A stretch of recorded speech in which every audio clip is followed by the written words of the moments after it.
శరన్నవరాత్రుల్లో మూడో రోజు అమ్మవారిని అన్నపూర్ణాదేవిగా అలంకరిస్తారు. సకల ప్రాణికోటికి జీవనాధారం అన్నం. అందుకే అన్నం పరబ్రహ్మ స్వరూపం అంటారు.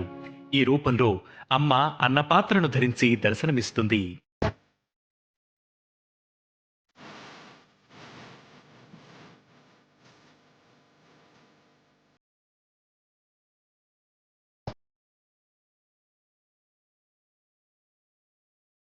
ఆది భిక్షువైన ఈశ్వరునికి భిక్ష పెట్టిన దేవత అన్నపూర్ణాదేవి.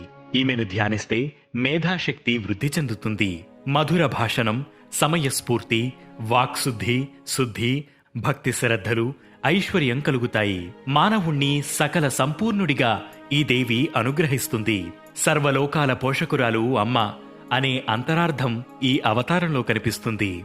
అమ్మ ధరించిన రసపాత్ర అక్షయ శుభాలను అందిస్తుంది. బుద్ధి, జ్ఞానాలను ఈ తల్లి వరంగా ఇస్తుంది. పరిపూర్ణ భక్తితో తనను కొలిచే భక్తుల పోషణాభారం ఈమె వహిస్తుంది. అన్నపూర్ణాదేవిని తెల్లని పుష్పాలతో పూజించాలి. హ్రీం శ్రీం క్లీం ఓం నమో భగవత్యన్నపూర్ణేసిత మహాభిలాషిత మహిదేవ్యన్నం స్వాహ అనే మంత్రాన్ని జపించాలి. అమ్మవారికి నైవేద్యంగా దద్దోజనం, పొంగలి నివేదించాలి. అన్నపూర్ణ అష్టోత్తరం స్తోత్రాలు పారాయణం